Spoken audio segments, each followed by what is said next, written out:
Welcome to episode number 105 of the Backlot 605 podcast. I am one of your schmucks, one of your hosts. I am Casey Kelderman. Joined with me, of course, is Mr. Brian Kurt Russell Mensing.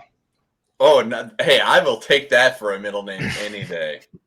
I'm just noticing this now as we're starting. You have Kurt Russell's haircut from Sky High, as it's right behind you right now. I think his part might have been a little bit off center, but you need to add just a little curl right in the front. So what you're saying?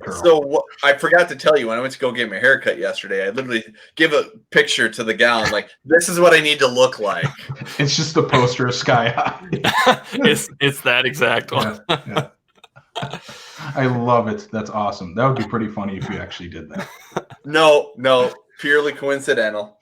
But agreed. That would be hilarious as hell, though. That would be pretty hilarious. But today we are joined here, as we are going to be talking about Sky High during Kurt Russell Month. We are joined by Luke Larson from the L Squared podcast. Luke, welcome to the show. You have a special guest with you right behind you.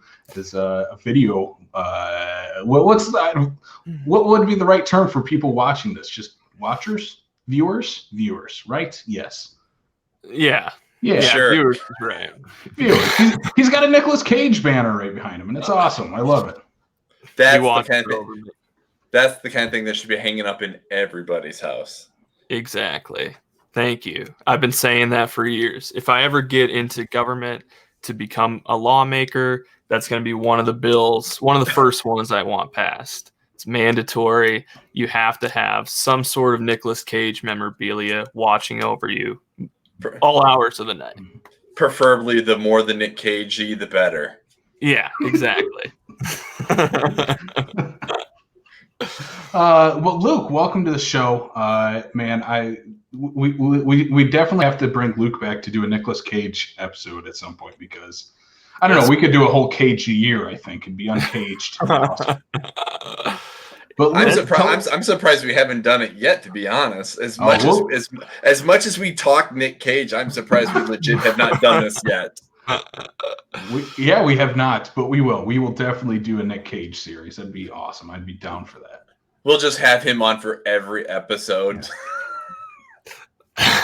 Yeah, we've talked about doing it on our show too, but it's such a daunting task because he's just in, it's like, how do you make 50 movies a month for 20 years? It's like, where do you even start with that? Even if you want to do if you're like, all right, let's do his best ones. That's still that could be 20 movies or let's do his most ridiculous ones. That's 250 easy, Let's do the ones he shot last week. That's an entire year's worth of podcasts there.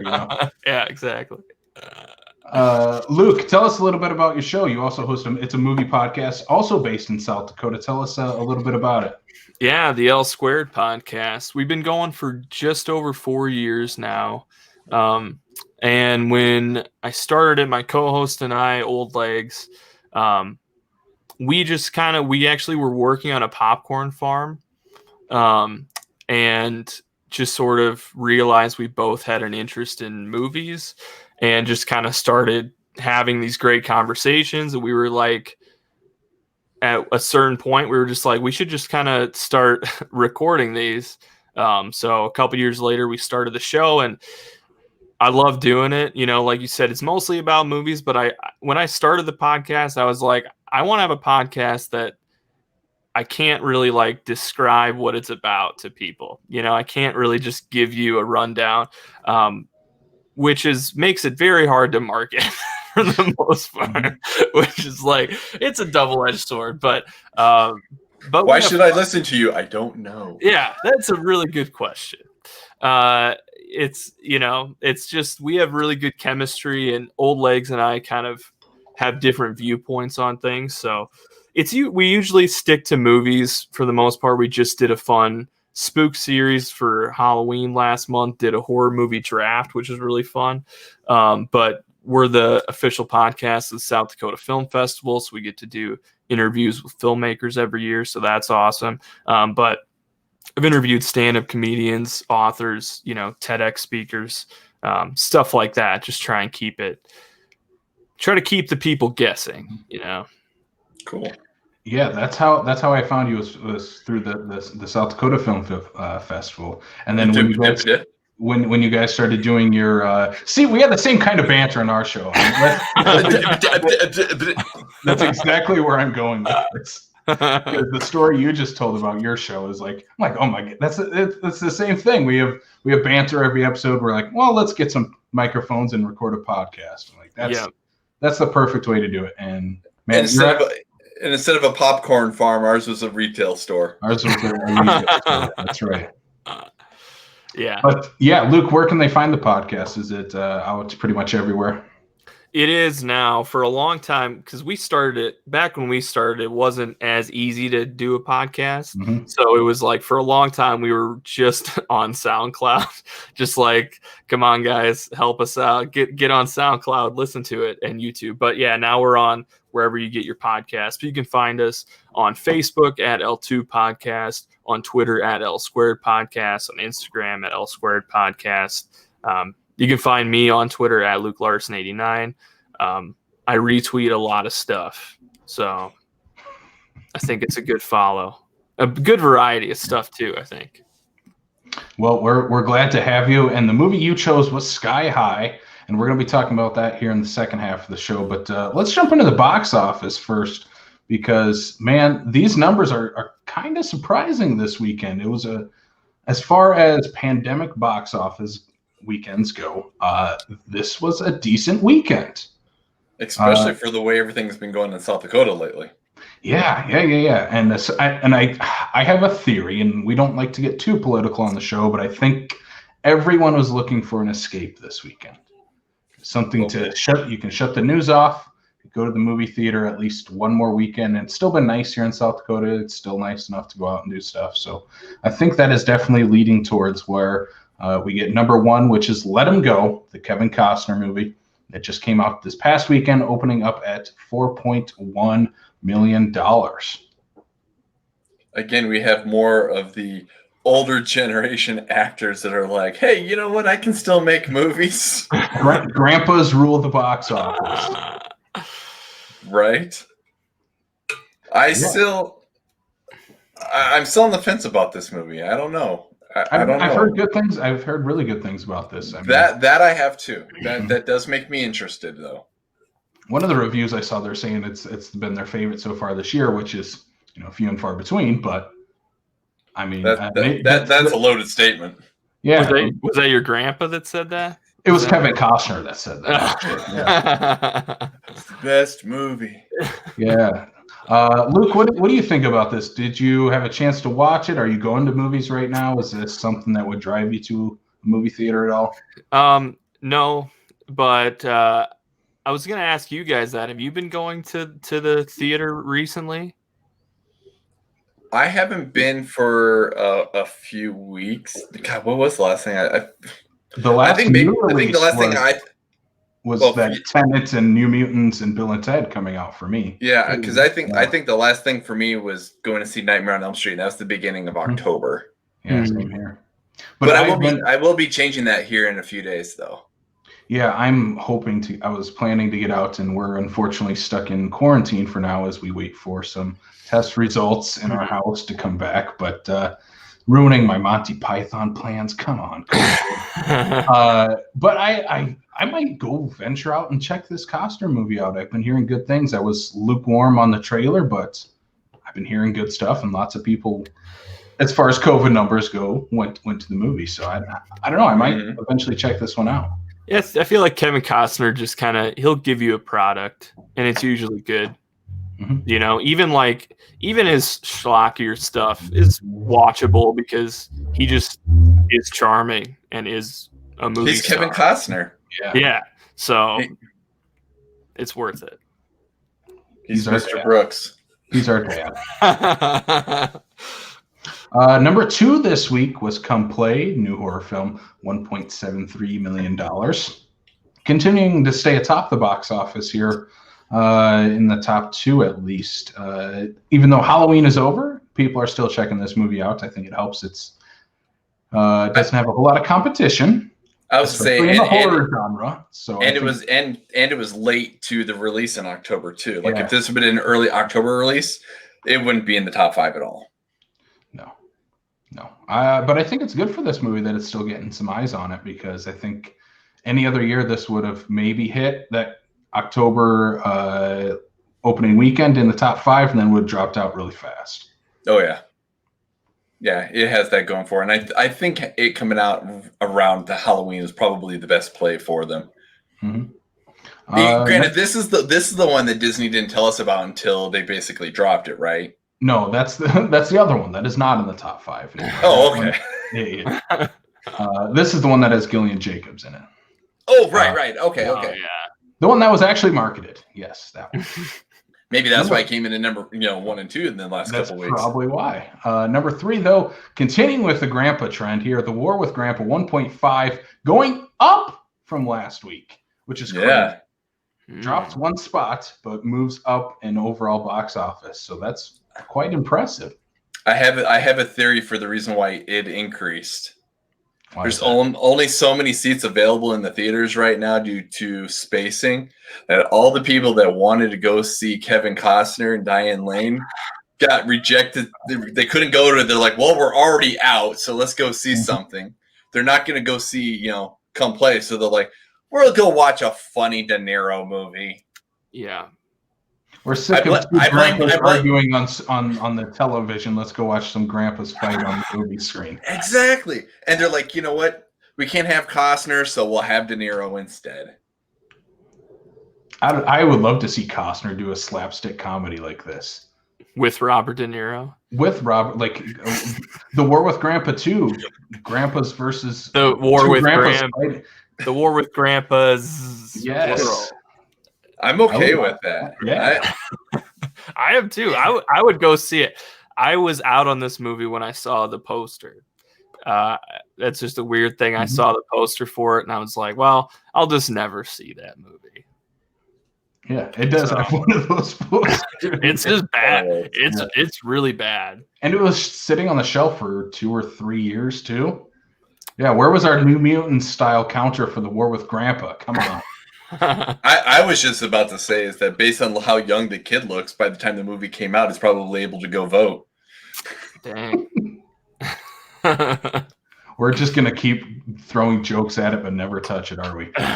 Number 4 is Honest Thief. Liam Neeson's Taken 37. $1.12 million. Honest Thief sticking around top 5. Because you can't get a good Liam Neeson down. Can't keep an old man down. But number 5 is a movie that helped bring us back to theaters, at least for a little while this summer. Tenet, bringing in just under $1 million, $905,000, probably in its last week among the top 5. Oh, definitely. Plus, with I think that now that Warner Brothers has basically announced like when it's coming to home video. Mm-hmm. It's at that point we're going to be at the point where people are going to be like, well, why am I going to wait, or why am I going to go to the theater to go see it when I can go and I can see it at home in 2 or 3 weeks or whatever it is. When it comes out. So now that that's been announced, it's done. Tenet's done in the theaters. I think. I mean, it'll pull some number in a little bit, but it's done. Did you hear Christopher Nolan's comments this week about it, where he was like? He's like, I think that it had the opposite effect of what he was hoping for studios. Like he was hoping by forcing this into theaters and making this huge release and forcing it to come out, that it was going to restart the industry of going to the movies. And he's like, I feel like it actually had the opposite effect where it did. I think it's done okay, but it hasn't had any competition.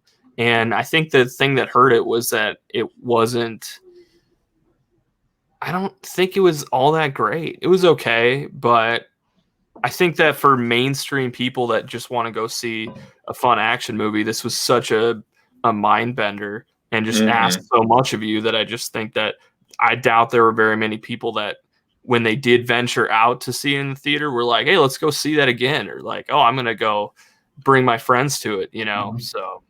Yeah, you almost want to bring your friends to it just so you can rewatch it, so you can figure out what you missed the first time. Right. Yeah, exactly. Don't worry, it's not there. The big what if of the whole box office for this summer, and like Tenet being the big release that we got this summer, was what if Warner Brothers put Wonder Woman in that spot instead? Would we be in a different situation? Because I think Wonder Woman would have fit more in line of what people wanted to see at the time when we needed something a little more lighthearted, upbeat. Mm-hmm. That is Wonder Woman giving hope. And Tenet is not that movie. And along with that, Tenet, you're not going to take your 10 and under kids to either. Wonder Woman, you could. Right. It's a whole family movie. So that's my big what if with this whole box office situation for this year. What if Wonder Woman took the place of Tenet? Would it have been different? I don't really know. I think it probably would have done possibly better than Tenet, but I feel like there could have been some bad PR for especially for the sake of like wanting to bring your kids. Yeah, that's like it's yeah. I mean, it's one. Well, they're throwing all these grandpa movies out there. All the elderly people are going to watch. I mean, that's their demographic. But they're also of a consenting age to make their own decisions. Yeah. So that's still it's a big what if. I don't know. You do lead into somewhat of a question that I have actually thought about, because again, one of the, not to say that I don't like this franchise, because you obviously know that I do, is that another one I think that would have probably had performed better was if they would have stuck with leaving Fast and Furious where it was at, because that's more of a broad stream film that multiple people would go see out. Not everybody's going to like a Tenet kind of movie, but the Fast and Furious movies are those popcorn movies that people are willing to want to go enjoy. Kids will enjoy them, that sort of thing. So in the same lines of like Wonder Woman, I agree with you. I think there's multiple movies that got pushed out to next year that probably would have performed better because they had a better audience. Yeah. And the reason I picked Wonder Woman is that it's both Warner Brothers, both were coming out within a few months of each other. So I don't know what would have happened. It would be kind of interesting to see if we kind of take a deep look at that at some point, but who knows. But again, that's the box office. We are fully expecting Tenet will drop out of the top 5 next week, especially with we have a mid-sized movie coming in. So but Brian is ready for the news, it looks like. Let's jump over to the news. Brian. That is not what I was trying to do, so my apologies. No, you're good. Let's jump into it. I have to mentally keep that ahead for going forward. That our share screen will pop up as soon as you click it. It shouldn't do that. It does, though. All right. So, yes. First news here we have is Ty West has started to work with A24 to team up with a new horror film. And that is what I was actually trying to show here. There we go here. Mia Goth, Jenna Ortega, Kid Cudi. This, I think, is more of going to be your wheelhouse here, Casey. So give me your thoughts on this. Yeah, I love this news. I mean, I think Ty West he is one of my favorite working horror directors, but he has not done a horror film. I think The Innkeepers was his last one. And I'm going to double check that here. But I love this news, and I think this cast is really great. What is your take on Kid Cudi? Since the last time you saw Kid Cudi, he was in Bill and Ted. First, Ty West's last horror movie was 2013, The Sacrament. So he's been kind of in TV since then. But I love Kid Cudi in this. I thought he was a lot of fun in Bill and Ted. I would love to see him venture more into acting. I think. I've not heard of Kid Cudi until since the year 2010, and all of a sudden he popped up in Bill and Ted. I'm like, Kid Cudi, what year is this? And Jenna Ortega, I liked her in The Babysitter too, so I think they're getting a good cast in this movie of younger for that younger demographic. But we don't know a whole lot about the plot, but man, I'm all in on a new Ty West horror movie. I love this. I'm over here joking because the first thing I thought was, you don't remember Kid Cudi when he was with he was in Need for Speed with Brian? No one watched Need for Speed. You're not wrong. Yeah, Luke, I know you liked this movie or this idea, didn't you? Yeah, I mean, Ty West is he's one of those guys that I feel like it just makes sense to pair him up with A24, and it's like weird that they haven't been done anything together before this, but A24 is just the best thing since sliced bread for me. And as we've all seen over the last couple of years, especially with their horror films, I mean, they go all out, and I just love their business model, and that they really go for try to find people with vision, and like, we'll finance your next 2 products, and give them the resources to double down on that and just sort of create interesting art, and just have such a wide variety of stuff. So giving T West a platform with A24 is cool. And yeah, I'm just excited. I don't care what it's about. This is perfect enough news for me. I don't need to see any trailers. I'm in. Brian, do you have any thoughts on it? I'm with you in terms of, of everything that I've seen, like, say, for instance, Kid Cudi I have enjoyed. Need for Speed is exactly what it is. I mean, just to throw that out there. The Babysitter 2, I still wrap my head around the fact that I was waiting for you to completely shit dog it and to realize you really enjoyed it. I am looking forward to this. I like to see, people that are going to willing to branch out, and A24 puts out some good. It's not like A24 puts out a lot of just crap product all the time. So especially their horror stuff tends to be pretty good. Yeah, it's okay. Yeah, it's all right. And again, like, when I think of like modern horror, like, a director that always comes to mind is Ty West, and a studio that comes to mind is A24. And having those two come together, I'm like, yeah, just give me it now. I want it. I'm over here like I'm gonna ask the question to Luke here if you think Midsommar was a horror movie. That's a really good question. I think that breakups are scary, and that's what the movie's about. So yes, I always like to joke about that because we're kind of split in our little group of people. Like me, I was like, it's not a horror movie. It's totally a horror movie. I'm like, no, yes, no, yeah, it's one of those. It's totally a horror movie. It captured taking psychedelics and being at a festival very well. So if that's scary to you, then that's a horror film. All right, moving on. So we have is Kristen Bell and Jonathan Groff to star in Molly and the Moon, a musical from the creators of How I Met Your Mother. Once I actually kind of put that in there, that Jonathan was the guy also from Frozen. So we've got a musical.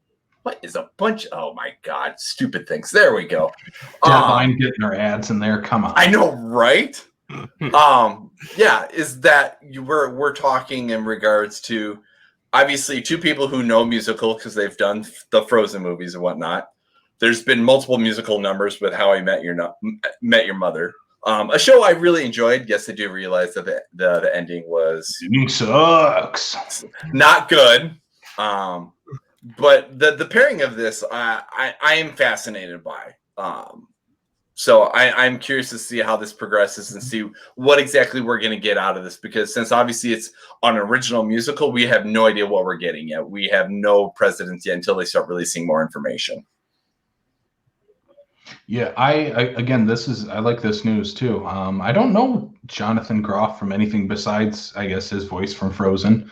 Right. But I even had a look. I because the name rang a bell in like Frozen wise. I'm like, let me just double check. And I'm like, this is all I know him from. Him and Kristen Bell have chemistry, at least from being in that cast, so that makes sense. Yep. Done 2 movies together, and like you said, How I Met Your Mother has a lot of musical influence in that. Definitely. That you don't really think of, and I would love to see probably the person who was most notorious for that in that show, Neil Patrick Harris. I would love to see him pop up in this movie too. I think that'd be a great collaboration to see him back with the How I Met Your Mother creators. And Yeah, I'm excited for this. I don't know what those guys have really done since How I Met Your Mother ended a few years ago. So it's nice to see that they're maybe stepping away from TV. They did the How I Met Your Mother thing, moving in towards feature films. I'm excited to see it. Yeah, I think I'm probably more excited about that turtleneck that John Groff's rocking there. I would wear that. The only thing I really know Jonathan Groff from is Mindhunter, which he's really good. I forgot about that. Yeah. I mean, it's the now canceled show. Yeah. That's disappointing. But he's really good in it, and he is kind of I love Kristen Bell. I think that she's like must watch TV whenever she's on anything. I just think she's great, but I just don't care about musicals, so I'm just not. I won't see this one, guys. That's a hard out for me. You're gonna break Casey's heart. Are you a musical fan? I have a very soft spot for musicals. But I will say that too. But I agreed. Musicals aren't for everybody. But then again, neither is horror movies, or neither is romantic comedies. Movies, yeah. Because Casey, what did you think about La La Land? It's a fantastic film that forgets it's a musical halfway through. Okay, because here's the thing: is I actually really like La La Land because of that halfway through part. I love the ending of it, and once Ryan Reynolds comes in, and I realize after rewatching, I'm like, oh, I like it when the musical kind of stopped becoming a musical and becomes more of it. I was like, oh yeah, now I like this movie. See, and I'm the person who's like, oh, the movie peaked in the first scene. I was straight up rolling my eyes at Another Day of Sun. I was like, good Lord, or is this going to be 2 hours of this? I'll admit I jam to that song quite often. It's a song that was nominated and won for Best Original Song that year from that movie. It was not Ryan Gosling's mumbling singing. Oh, I like the John Lennon song better too than Ryan Reynolds. Yeah, that was a good one. The Goss can't sing. He makes up for it with his face, though, and his charm. He does have a good face. All right, Brian, I can tell we are onto some sad news now as we're stop the laughing for a little sad news here. For the little sad news here. And I'm even bringing my stuff up here before I realize I'm going to start showing ads again. And that is that we have the unfortunate news to say that the infamous, the one and only Alex Trebek has passed away from his pancreatic cancer at the age of 80. And yes, I find that kind of sad. Here we go, right there. See, because if we want the nice, pretty picture, here we go. The wonderful man that he is. Yeah, I think with Alex Trebek, it's like everybody knows who he is. Everybody loves him. You never hear a bad thing about the guy. And I almost, because of what happened last week with Sean Connery passing away at 90 and Trebek this week, unfortunately, at 80, they both live very long. And I mean, for Trebek, he's still been working on Jeopardy.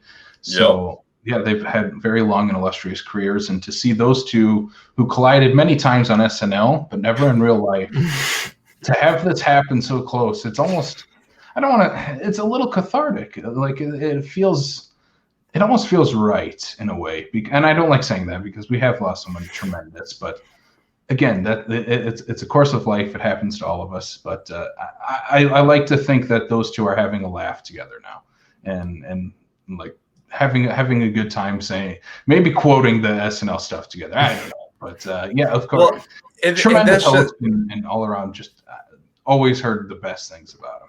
Oh yeah, and of course, yes, he's TV, but of course we have to bring him up because it's not like he's never been referenced. He's never been in what Derek was mentioning, the fact that there's the bit part for White Men Can't Jump.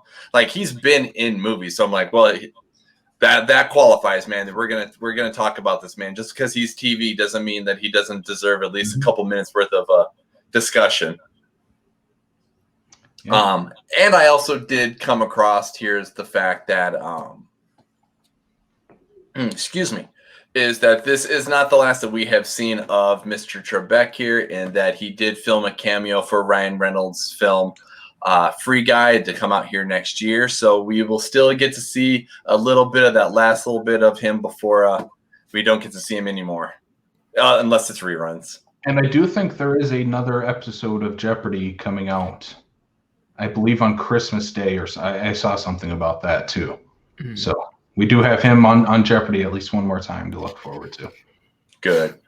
Yeah, this news is it feels weird to me because like Alex Trebek is just such a fixture, and just like part of that old showbiz that it's like now we all crave to like know all the personal information about all the celebrities that we like and all these famous people, right?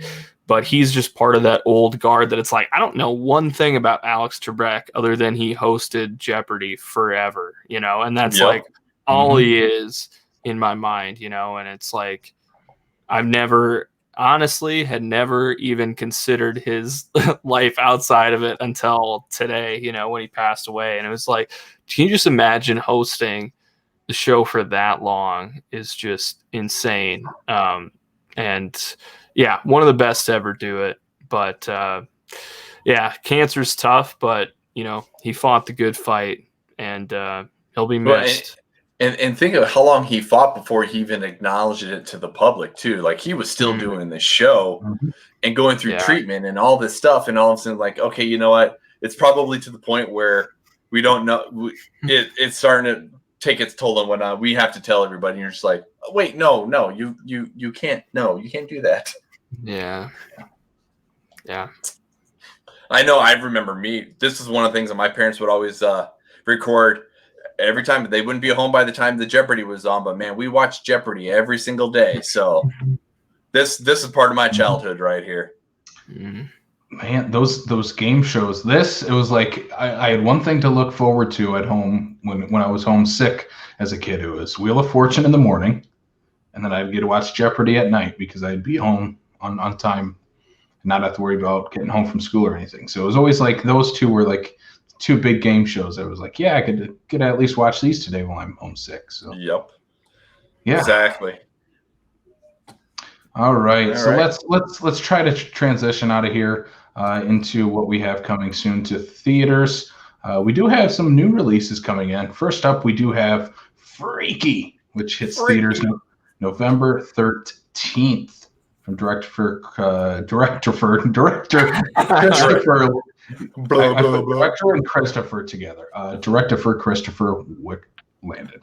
Director Christopher Landon. Wow. Yeah, I did the last one on purpose. This also stars Vince Vaughn, and who's the young actress?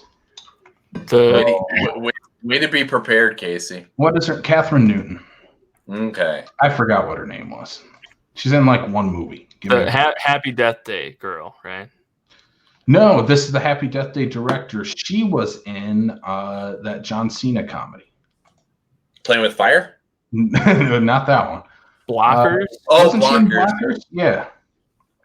Oh, okay. Yes. Well, at least if we're talking John Cena comedies, at least if she was in the better of the two. She was in the good one. So this is a take off the like Freaky Friday storyline. This is where a young girl switches bodies with a deranged serial killer. Obviously, Vince Vaughn is playing the young girl. Yes. But technically he does in the movie since they do switch bodies. So Freaky, are you guys looking forward to this movie? Looking forward to checking it out? I have my ticket for Thursday. I will be seeing this on Thursday the 12th. I will be in the same theater, just vastly split apart from where Derek is at. Wow. Yeah. Luke? Looking forward to it? Yeah, I'm really excited. I wish that this could have dropped in time for Halloween. I think this would have been a better horror movie to drop around then. But yeah, when I saw the trailer, I was like, I'm in, man. It looks fun. I had the thought where I was like, this looks like The Hot Chick if it was a horror film. Like, do you ever see it where people like recut trailers for movies is like if they recut the hot chick but just added like piano keys and made it and fills, then it would feel like a horror film. But it looks like just so much fun, and Happy Death Day was fun, and that's sort of like what popular horror is now. And it feels kind of meta, and yeah, I'm all in. I might go Thursday too, Brian. It's one of those things that there's something about like the body swap movies and whatnot that I find fascinating. Some of them work, some of them don't. I think of like even like way back in the day, like Vice Versa with Fred Savage. I know I'm dating myself. But what are you even talking about? What, Vice Versa? I've at least seen the original. What's it? Yeah, there was no. What was the not a body swap movie, but oh my God, Parent Trap. I guess is not the same thing. Was there an original Freaky Friday? Well, yeah. I mean, it's Freaky Friday's been done a couple times because even the Jamie Lee Curtis one is a remake. That I think I've seen the original of the Jamie Lee Curtis one. Yeah.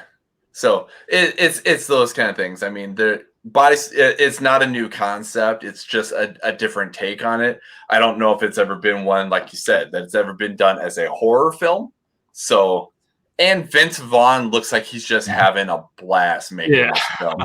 I mean, I'm the first person to say is that Vince Vaughn needs to stop doing comedy for just a minute to do something serious, because I think he's capable of it. But this is kind of almost like riding that line of he can still be funny, but there's a little bit more to it than just a stupid, dumb comedy that Vince Vaughn knows he can do. And he's not doing straight up Vince Vaughn comedy either. Right, exactly. Super dry, sarcastic sense of humor. He's not really doing that in this movie. Yeah, I can't because he plays a blonde girl. He plays a little blonde girl. That's awesome. I think I'm in for this movie. Hopefully I can go check it out. This is one of those movies, I guess, is starting that trend where it's going to be having a shorter release between theaters and Blu-ray. So if people are still weary about going to theaters, I was fully expecting a dual VOD and theatrical release. So at least it's getting that, 3 to 4 week window there that it gets to be in theaters solely. But I'm looking forward to this. I like the first Happy Death Day. I think Scout's Guide to the Zombie Apocalypse is really fun. This fits in the same tone as those, and I think that's a perfect tone to have. And I think Landon is going to be sticking around that for a little while, because look at the Happy Death Day movies. The first one is just Groundhog Day. Second one is basically Back to the Future Part 2. This one is Freaky Friday. So I think it's really fun that he's just taking those concept that we've seen a million times and flipping it on its head and adding this little horror twist to them. Yeah, and I love horror films, and I love seeing horror films in theaters. I just think there's something special about it because you can't go anywhere. I hate watching movies with people that just want to pause it, or they're looking at other stuff. But just seeing a horror film in a theater surrounded by people who are also scared and there's nowhere to go is just one of my favorite things. So I would recommend all of you have millions of listeners, right? All the millions of viewers and listeners go out and see it in the theater. It's going to break box office numbers now because of us, because of you guys. Because of that. I think we're all definitely looking forward to that one. Freaky hits theaters November 13th. Next up, we do have a little movie we want to talk about. It's called The Climb. You may not have heard of it, but the reason we're bringing it up is kind of twofold. Is that we want to show support to some local theaters and what they're doing. So The Climb, it's a collaboration between Cinema Falls and Sioux Falls, South Dakota, with the West Mall 7 theaters. They've been doing these week-long runs of movies. They just concluded On the Rocks, which was the new Bill Murray, Rashida Jones movie. They just did The Donut King the week before that, I believe, unless that might still be running actually right now. I'd have to double check. But yeah, The Climb is the next one that they're bringing to the West Mall.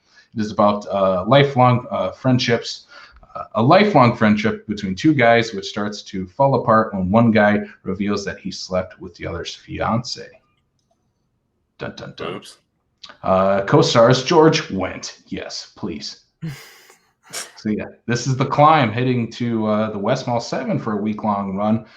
Yeah. So is this something you guys are interested? What do you guys think of this? I mean, Luke, I don't know where are you based out of Aberdeen? No, I'm actually by you guys. I'm in Oh, Lennox. well, even better. So Yeah. is this something you're excited about with Cinema Falls teaming up with Westmall? Yeah, I hadn't heard of it, and so I watched the trailer and prep for this, and I was like, oh, this looks great. It looks like a fun little. It made me think of sort of like a one of those black comedy indie movies like Little Miss Sunshine, something like that, where it's funny and it's really heartfelt and can get kind of pretty serious. So I was like, I'm all in. I'll go. You know what? Let's do a double feature, Brian. Let's see Freaky, and then we'll go see The Climb after that. Let's see what those times are. I'm intrigued. I haven't watched the trailer or anything like that. But I mean, your description of it makes it interesting to see something I might be interested in. Yeah, I'm mad. I'm not mad, but I'm disappointed I didn't get to go watch On the Rocks at the West Mall. That would have been really fun to watch the new Sofia Coppola movie with Bill Murray, them two teaming up again on the big screen. So yeah, I'm glad we're getting these indie movies now, because as we've seen with the box office, how many times can you go watch Honest Thief in the theater? So I'm glad at least Cinema Falls and Westmall are providing something different for audiences. Ask Liam Neeson; he makes the same movie every year. So just because he makes the same movie years in a row doesn't mean he watches the same movie. Well, of course not, because I lived them. I don't need to watch them. I lived them. That's a great impression. Wow. I felt like it was right here. I was like, if that's a good impression, we gotta figure out what's wrong with your ears. I hope this does well for Westmall, because I've been saying for years I would love to have Sioux Falls have like an independent theater, or have a place that shows smaller independent movies in general. So I'm excited to go see it, and I really hope it does well, because this would be a great series. Because if they had a new indie movie come out every week, I would probably go see it. Mm-hmm. Oh, especially yeah. now that they have their liquor license, right? Well, I mean, it's giving West Mall this revitalization that, hopefully people will understand and see what they're trying to do. They're not, at that point, they're not trying to compete with like the likes of the Century. It's more of, here is an alternative for you, because we've got the Bill and Ted's, because they won't do a dual release movie. On the Rocks is an Apple TV, so maybe the person doesn't subscribe to Apple TV, and it's going to be the only time they get a chance to see it. That sort of thing. So I like the fact that we're getting stuff that Sioux Falls, we normally would just see something and be like, yep, we're never going to see that. We're never going to see that until it hits home video. Yeah. Yeah, and I do like that these are week-long runs too. They're not just a one-night-only thing. I'm glad they're getting longevity in the theater right now. That's really cool. I really like seeing that. Yeah, until you find out that you're like, my week is booked and I can't go see it, because by the time I can go see it, it's the last day was the day before. Yeah, as it goes with any movie, though. At least you get a week-long run in there, at least. We'll just have to contact Cinema Falls. Hey, I need some help here. Do it one more night. Just one more. Let's jump to the re-releases that we have coming to theaters here. First up, we do get to see the Guardians of the Galaxy back on the big screen starting November 13th. Speaking of superheroes. Yeah. Speaking of team-up superhero movies, big cast. Some of the cast from Sky High appears, at least in the sequel to the movie. Oh. I was like, I was like, one. But Guardians of the Galaxy, Disney continues to push out some more of their newer releases back into theaters. So Guardians, I don't know, is this the first MCU movie that they've pushed out? I don't think so. Maybe they've had to have another one in there at some point, right? That they've re-released? Yeah, this year. I think they re-released the Avengers a couple weeks ago. Yeah, that was a big one they had out. But yeah, I don't know about you guys. I saw Guardians of the Galaxy in the theater twice, I think, maybe 3 times. So I'm good on watching it in the theater. It's a little fresh to try to fit this into the schedule as well. For me, the problem I would have is the fact that if I'm watching the Guardians, then I'm gonna have to start getting into the MCU movies, and you have to dedicate a lot of time to the MCU movies. Yeah, it is true. That made me think when you said that, Casey. I'm pretty sure I saw this movie the night before my sister's wedding. I'm pretty sure that was opening night when it came out, and I went to see it at midnight, and then had my sister's wedding the next day. So, interesting. Well, at least you were going to go see a movie where you go home tired. You go to the wedding the next day tired, as opposed to the next day coming over hungover. Yeah, that's true. Yeah, see, Haley, that's her name. Aren't you happy? Aren't you proud of me now? How many songs from the soundtrack did you request to the DJ at the dance? That's a great question. There was an automated playlist. So no fun. Zero fun. No, but this is a good fun movie that I would probably see in theaters again. I think that I didn't love the sequel, so it kind of makes me hesitate to go back and see this one again. But I did love it. I thought it was really fun and really funny. And just a good kind of space opera romp with it, like you said, a great soundtrack. So yeah. If there's definitely one thing I love about James Gunn's film is that when he wants to get music involved, he writes it around the music. Oddly enough, if they play Guardians of the Galaxy 2, I think I'd be there before I would for this one, because I only saw that one time in the theaters. And I think the sequel rules. It's my favorite MCU movie. But I think Guardians of the Galaxy would make a great double feature with our next movie that we got here, which is Flash Gordon, back on the big screen, one night only. Speaking of great soundtracks, we had the epic, awesome Queen soundtrack for Flash Gordon. Are you guys as excited as I am to hopefully watch Flash on the big screen? Most of my exposure to Flash Gordon is courtesy of Ted. So that's a good place to start, though. I don't know. I don't know enough about it. I've seen anything much about Flash Gordon to have you ever seen be the like, movie? No. Oh, the movie rules. Yeah. So my introduction was like you, Brian, was via Ted, the Seth MacFarlane movie, where they invite make fun of it. They make I won't even say make fun of it, but they love it so much that they make in on the joke of it. I was gonna say they make fun to the point where they're paying homage to it. Yeah, and they have Flash Gordon at their party and drink and do drugs with Flash Gordon. Plenty of Flash Gordon scenes in that movie. So that's where I was introduced to it. And then I watched the movie after. I'm like, yeah, this movie rules. I get why they were hyping over it and Ted. So on the big screen to hear that Queen soundtrack, I would love that.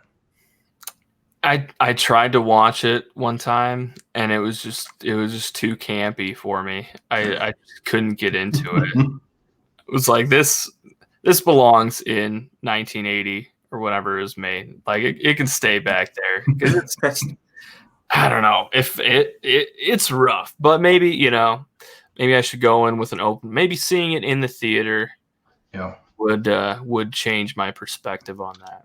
Did you watch it? Maybe it would. I was gonna say maybe it won't change your perspective, but you're like, I paid $15 to be here. I'm gonna finish it. It's true. You're gonna put a smile on your face, Luke, and you're gonna enjoy this. Yeah. Eat the Flash Gordon. Eat it. Yeah, I think this is definitely a crowd movie, though. Like, you have to watch it with a crowd to get some enjoyment out of it. That makes sense. Yeah. But that is it. That is all that we have for coming soon here for this week. But again, if you want to see everything else that's coming soon to theaters, streaming, DVD, VHS, anything else in between, go check out our full coming soon article up on backlot605.com, written each and every week by our own Derek Vierink. Does an awesome job. Please go check it out. It's super in depth. We only scratch the surface of what he puts in those. So, but yeah, we're gonna take a little 30-second break. We'll come back as we return to high school for Sky High. Sky High. Hello, listeners. Are you craving even more movie content? head on over to our horror theme show, Slash Slat 605, which is hosted by Sam Lenz, Blake Ginnathan, and myself, Casey Calderman. That is where we break down our favorite films in the horror genre and everything else that is related to the genre that us horror nerds love so much. Podcast is available right now on Anchor.fm, Apple, Google, and YouTube. We will see you there.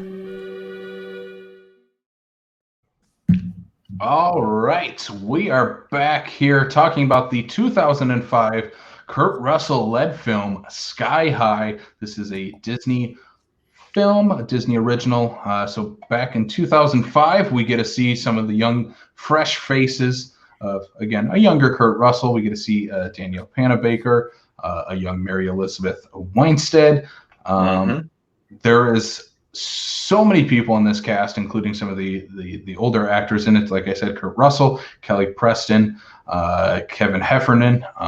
We also get my favorite, Mr. Bruce Campbell. Yeah. As the gym teacher. Let's not forget we got two kids in the hall in this film, too. We do have two kids in the halls of Sky High. Yes. Failed joke. I wasn't going for a joke. You were. You're the one who you're the one who lofted it and failed. I lofted it in the air like the school in Sky High. Do you want to say it again? I'll laugh. And you'll laugh. It's over. It's gone. It's past. But Sky High 2005. We're doing this in part of our Kurt Russell miniseries. And first of all, I think we've all seen this movie before, if I'm not mistaken. Oh, absolutely. Yeah, I had not watched it probably since 2005, 2006. It's been a while. It's been a minute. I did not rewatch this a lot as a kid or anything like that. I was 11, 12 years old when this came out, but I did not watch it a lot. I don't know about you guys. Is this something that you've rewatched a lot over the last 15 years since this movie's been out?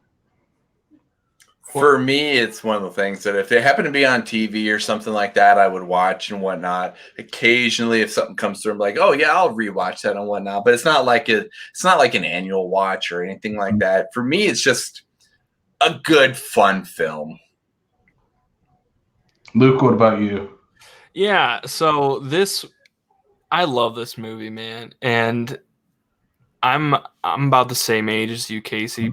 And been right around 2004, 2005, 2006, my parents had a friend who had a CD and DVD burner at his house.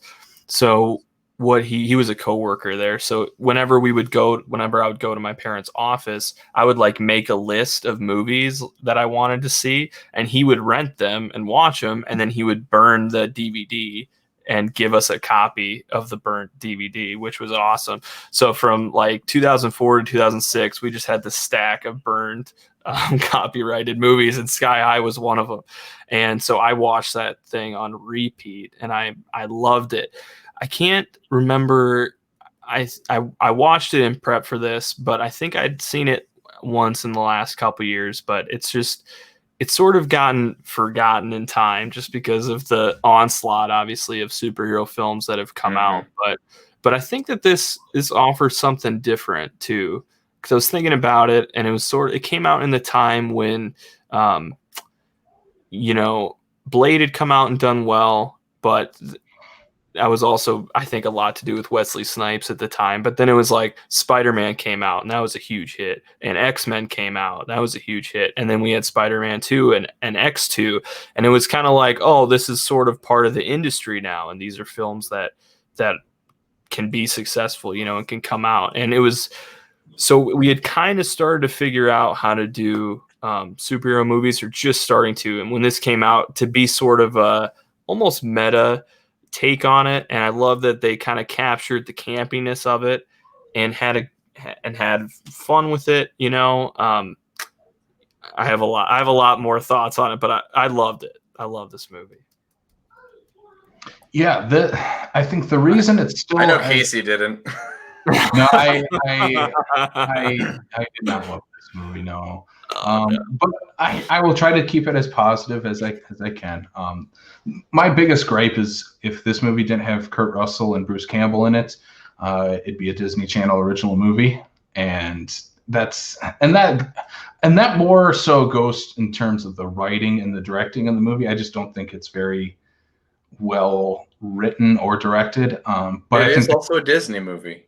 It is a Disney movie, but it's not a Disney Channel original movie. I think there's definitely a big difference, because also during this time, this is right when we had National Treasure come out, which I think is a really good Disney family adventure type movie.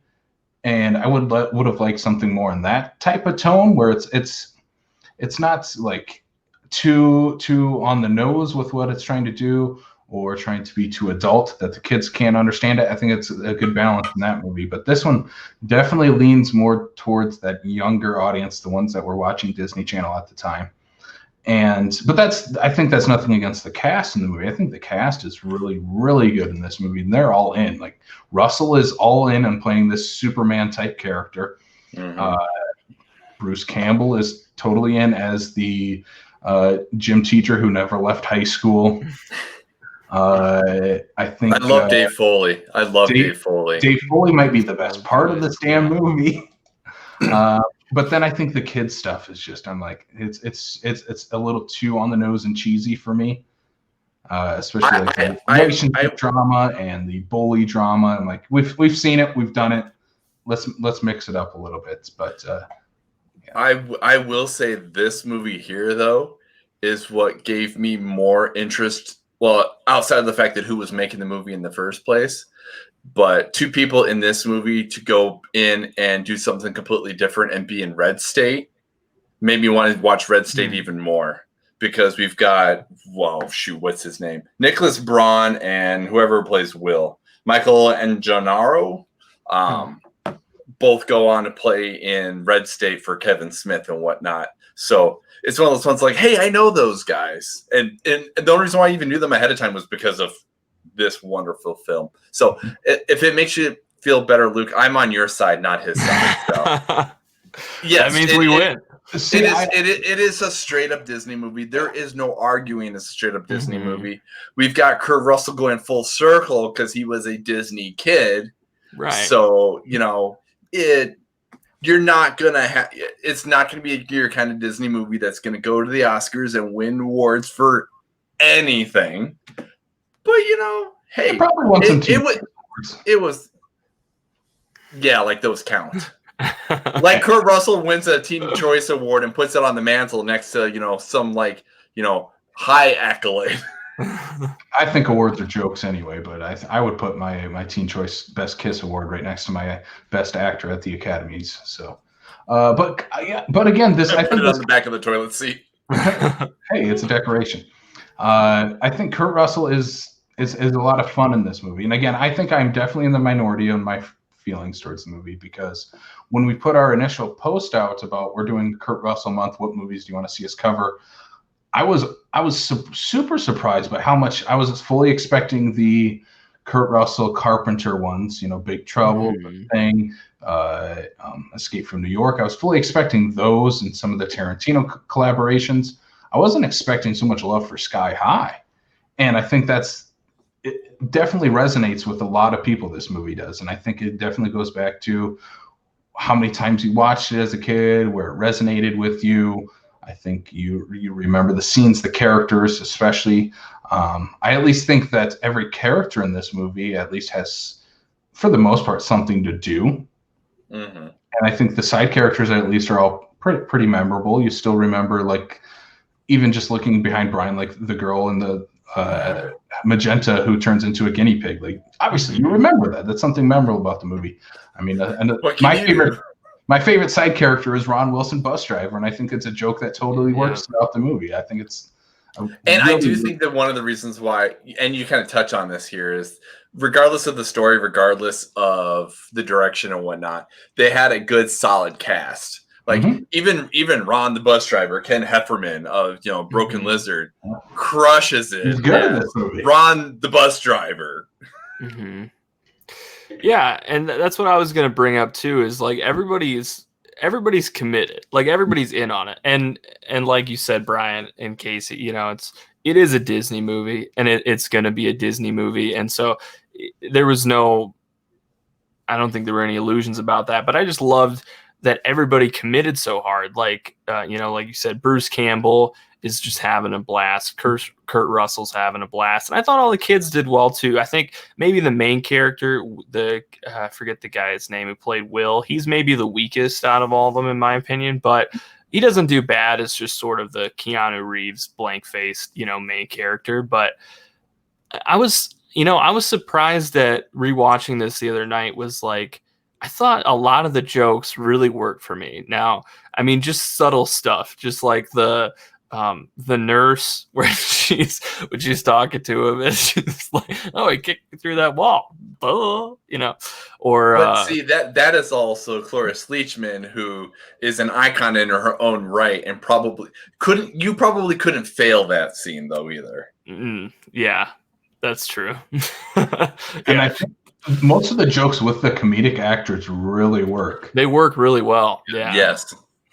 Which I was surprised by, because it could have just gone to just the slapstick, fart jokes and the kids would be happy with that. But I really appreciated the more subtle jokes. I think it's got a great first act and a pretty good ending. Whereas like the middle is kind of where it gets bogged down with the love triangle, like you said, and the drama. And you're like, okay, we have to go through this, and that works for the kids. And, you learn important lessons. But I really like even just the story points of, he doesn't have his powers, and so he feels inadequate. And then he gets them slowly and has to figure out how to use them, and doesn't make him popular or not. It's weird that the whole high school is set up on, popularity. Like they're like, the first day we're going to figure out if you're a cool kid or a loser. And we have a test designed for it. And that's going to determine your whole academic career with us. So that's funny, but I really liked it. I think it's fun. And like Brian said, it's one where it's like, anytime it's on, I'll flip it on and I'll probably watch it to the end. Yeah. Yeah, I do think I think the main kid is probably the weakest of the, I don't even like the teenage actors, the high school kids in this movie. And maybe it's because we're with him the entire time and he has to have so much pressure of leading this movie with Kurt Russell and Kelly Preston in it, and a huge cast of characters behind him. So maybe some of that is there, but I think all the other kids are really great in this movie. I think just even like, this is early Mary Elizabeth Winstead. I'm like, yeah, she's really good in this movie. I knew you were the villain as soon as you popped up on screen and how you interacted with the main characters, but you were a lot of fun to watch on the screen. And that's again, I think that the high school angle, I'm a real stickler for high school movies. I think is definitely like how you feel about musicals is how I feel about high school. All right, let's get past the high school. He was really tough on High School Musical. See, and I like it. But that's the musical part. It overtakes the high school part. But this movie, for as far as the high school stuff goes, like there is one character I really dug for the high school kids. Was I have no idea what his name is. He's the fire guy right behind you, the one who had the Warren Peace. Warren Peace. Warren Peace. How do you forget a name like Warren Peace? Warren Peace.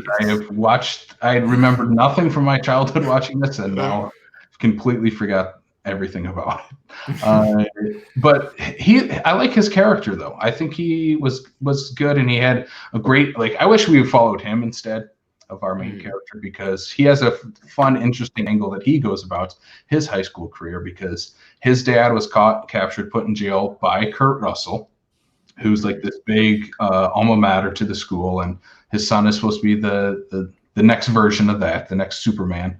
And so he already has this innate built-in hatred towards this other kid, because basically his dad split up their family, even though he's already a bad dude. But to this kid, in his heart, he's still a good guy, and hasn't really let that part change for him. So I would have liked a little more focus on that. That would have been good. And I think the actor that plays him he's pretty good too.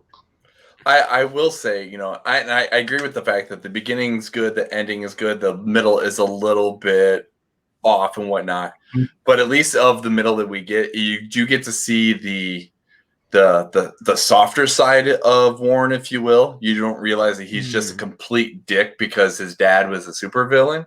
So you do get to see that softer dynamic. So I do think that's at least one thing we did get out of the weird drama that was in the middle.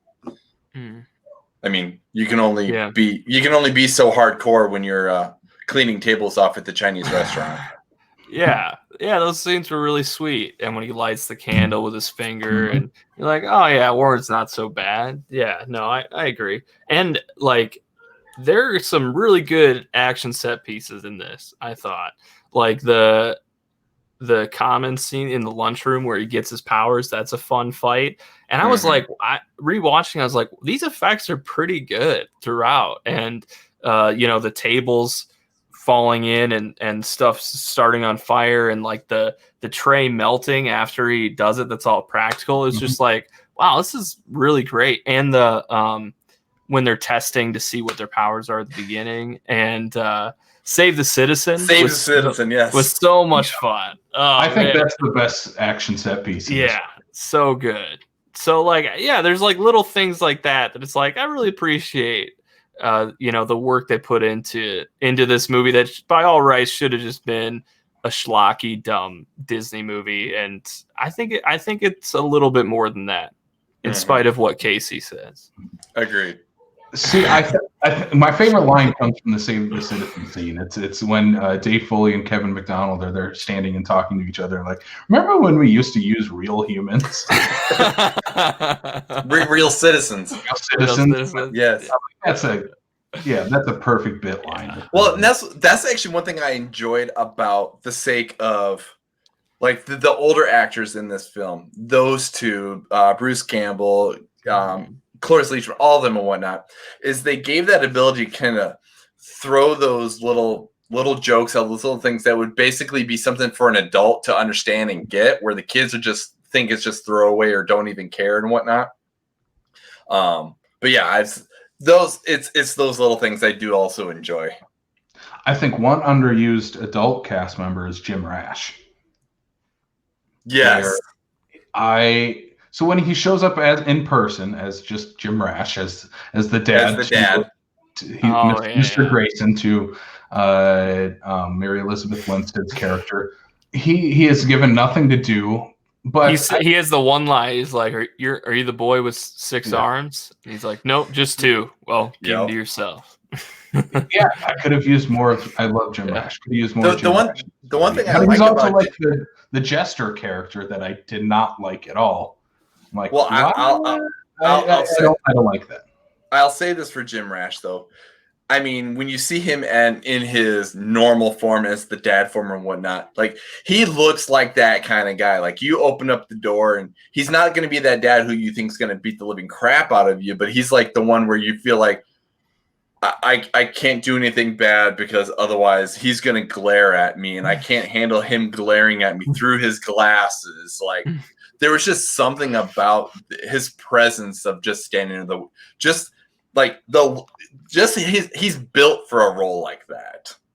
So even if they would have cast like two different people for him as the dad and whoever is the jester, you couldn't change anybody else out other than him as that dad figure. It would not have worked.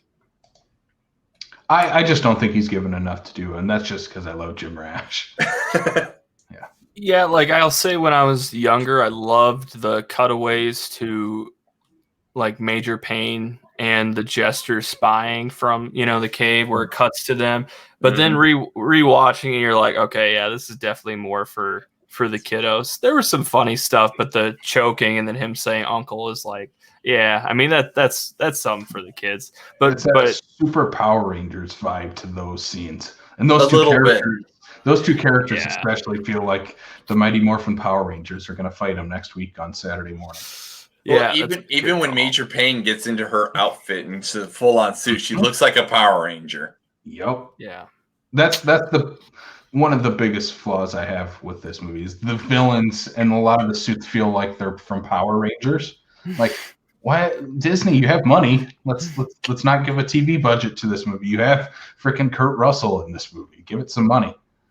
Well, and you also have Saban going, we're going to sue. No, wait, that's Disney. We're not going to do that. We're going to go broke if we try to sue them. yeah, do you guys want to touch on any of the other adult characters? And I have one, and just because one line, just I'm like, that you had to go with that joke, didn't you? It's you had me curious. It's the Linda Carter who plays the principal of the high school. I think she's fine as the principal. I know exactly where you're going. Yep. She gives the line at the end where all the supervillains are locked in the containment room where you can't use your powers. Mm-hmm. And she says, "What do you think I am, some Wonder Woman?" I'm like, the joke is there, I guess, if you want to take it. I don't think you get it though, Casey, because the thing is that she used to play Wonder Woman. What? In a show. That's why it's funny. Oh. Yeah. See, and I'll even give it one additional step past that. It is one of those kind of things that in a movie about superheroes that you bring in somebody like Linda Carter, you have the low-hanging fruit. You have to go for the low-hanging fruit. Like, it was there. It had to have shown up somewhere in there. Otherwise, you would have felt like, me personally, like, total missed opportunity. Anytime you put Linda Carter in anything, give me a Wonder Woman joke, because that's who she is. It's like if you cast Sean Bean, you got to kill him. Well, that is true. But with Linda Carter, it's already that she played a superhero, one of the most famous superheroes ever, and bringing in her as the principal of the high school, it already is like, all right, that's the joke right there, is the fact that she's played a very famous superhero at one point, and now she's in a different type of superhero movie. But with this cast, though, I mean, I'm looking at this cast, and a lot of them have now gone on to appear in, like, the mainstream superhero movies. Because, like, Kurt Russell appeared in Guardians 2, Mary Elizabeth Winstead did Scott Pilgrim a few years later. She just did Birds of Prey. Danielle Panabaker was on the Flash TV show. So yeah, a lot of these people have popped up in other superhero properties, and I think this is. I think you ran out of people, though. The War and Peace did 10,000 BC. Is that a superhero movie? Wait, people watched that? I didn't. I sure did. But that goes along with the time that we were at in 2005, because a movie like Guardians of the Galaxy or Birds of Prey was not in the zeitgeist of ever happening. Not even close. Yeah. Like Luke was saying, we had the X-Men, the Spider-Man. We were getting towards Superman returning to the big screen. Batman. We were still in the safe zone of comic book movies. Yes. We really hadn't really started to push the envelope, because I mean, even early MCU was still kind of in that safe zone. And again, I think I can see why this movie was a big hit when it first came out, and it got multiple replays on like the Disney Channel and stuff. We weren't overwhelmed with superhero content like we are now. Yeah. Where it's like every month is a new superhero movie. During this time, it's like, well, that's a new take on superheroes. I've not seen that before. So maybe that's some of my cynicism going into this movie, is that I've seen every superhero story, unfortunately. Did The Incredibles come out this year too? Was that also 2005? No. 04. It's 03 or 04, I want to say. Yeah. Okay. 04. Okay. Because that has a similar vibe where it's like more family friendly, obviously with Pixar, but a group, and it's also like it kind of plays up the more, I don't know, just sort of like this is from a comic, and they build up the backstory, and like I think here's now that you bring up The Incredibles, here's how I kind of picture, because if you're talking how close these movies came apart, it's like The Incredibles is the alternate superhero movie from the adult's perspective. Now they're like, Disney's like, hey, we want to do that again, but now we want to do it from the kid's perspective. Sure. So, these, for all intents and purposes, these movies could take place in the same universe. They do have a very similar vibe and tone to them. Like I could see the Incredibles cast having attended Sky High at some point. Exactly. Yeah. It definitely has that exact vibe. Yeah, like Kurt Russell, the commander, has fought alongside Mr. Incredible at some point. Give us that crossover, Disney Pixar. Maybe that stretchy kid that was an asshole in the movie is Mr. Incredible's like illegitimate son from like a first marriage or something. Yeah, there you go. Yeah, maybe. Yeah, there's some stuff going on. Yeah, but again, I think with this movie and that movie coming out at a very similar time, I think again, what I love about this movie, it is an original story. It has an original cast, at least, of characters. Mm-hmm. So I'll give it that, and I would love to see Disney and other big studios do that more often, because I think a lot of that is now relegated towards TV. Like if Sky High had not come out in 2005 and was proposed today, it would. If they did it, it'd be a Disney Channel original movie. There's no way. Well, it'd be a Disney Plus movie now. Or a Disney Plus movie. Mm-hmm. But there's no way this would get a theatrical release with Kurt Russell as the lead of the movie. There's not a chance that would happen today. Right. So not unless he could have the beard. He'll have to keep the beard. That's in his contract now. Yeah. I need to keep my Santa Claus. I need to keep my Santa Claus beard. Yeah. Do you guys have any other thoughts? I'm all out on Sky High stuff. I don't know about you guys. He's like, I've been checked out for 2 weeks. I only watched it yesterday. I'll throw it to the fans of the movie. Yeah, I think it holds up. I think it's surprisingly good. And like you said, Casey, it's like it's more well made, it's more well acted, and it's just a better movie than it ought to be. It should just be a Disney Channel original, forgettable, schlocky garbage. But I think it's a lot better than that. And I think it's, a little bit forgotten because of how many superhero films we've gotten. But I think it's just really fun, enjoyable. And I had a good time just talking about it now. It's like, I want to watch it again. That's how much I like it. Oh, trust me, we start going through these movies and whatnot. I'm like, okay, where do I need to source my movies and whatnot? I'm like, that's on HBO. We're good. I'll be watching that. Because in fact, we started talking about what we were going to be doing for the month. I already had half of this watch before I even got Tombstone even done for last week. So I was all in, ready for Sky High. So yeah, unfortunately, Casey, you are in the minority. It's okay. That's all right. But the last thoughts I have on Sky High. First of all, if you do want to watch the movie, it is on HBO.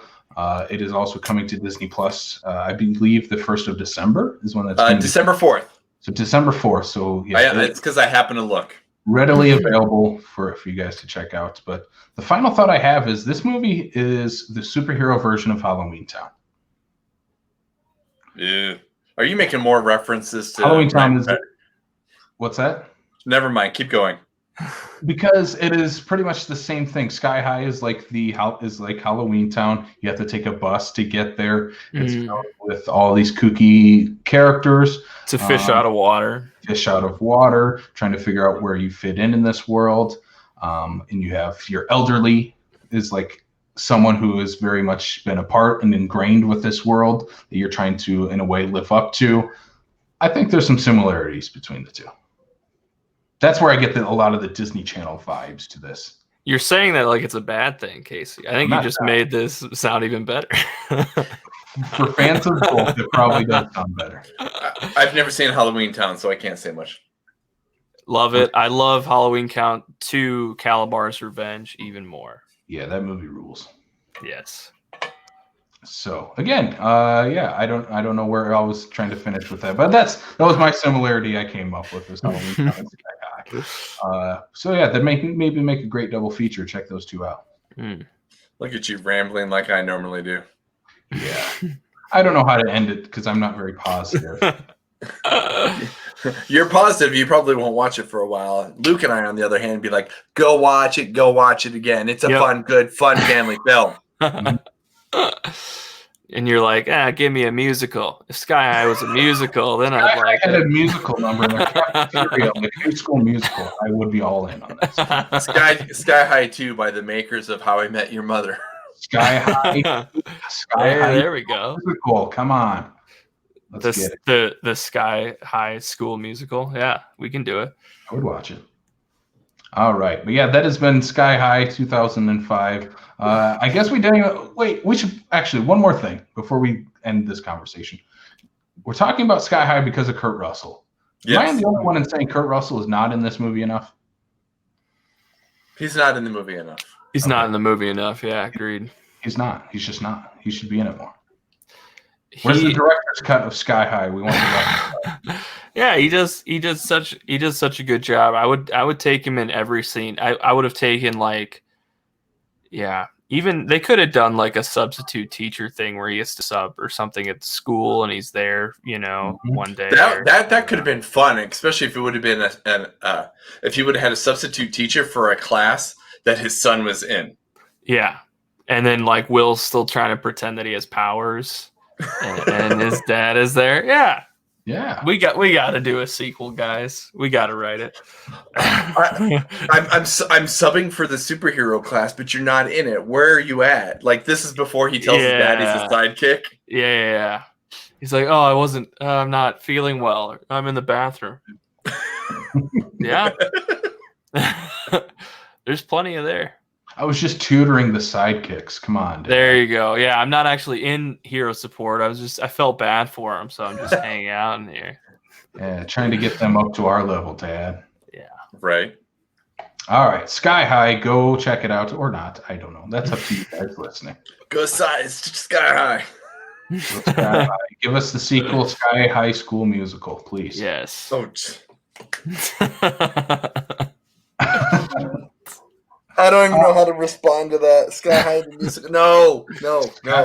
I'm gonna put a poll out after this. If people would want Zac Efron plays the grown-up Will to come back in Sky High School Musical. Stop selling me on this, Luke. It's a bad idea. Could you imagine a musical number with a bunch of superpowered characters? I think we're onto something here, boys. Disney, expect a phone call very soon. Even the person on the other phone's like, "Who are you?" Click. You're like, what? They're like Kurt Russell. They break the phone. They have to pick up another one. We're already on it. All right. Anyway, let's move on to our plugs for the show here. First of all, you can check us out. And you can check out this podcast and any other podcast that we have. There you see it on the bottom of the screen. Apple, Spotify, Stitcher, Google, Amazon Music, and on YouTube. Please give us a nice subscribe. And if you can, leave us a review there as well. Let us know if you would watch Sky High School Musical. No.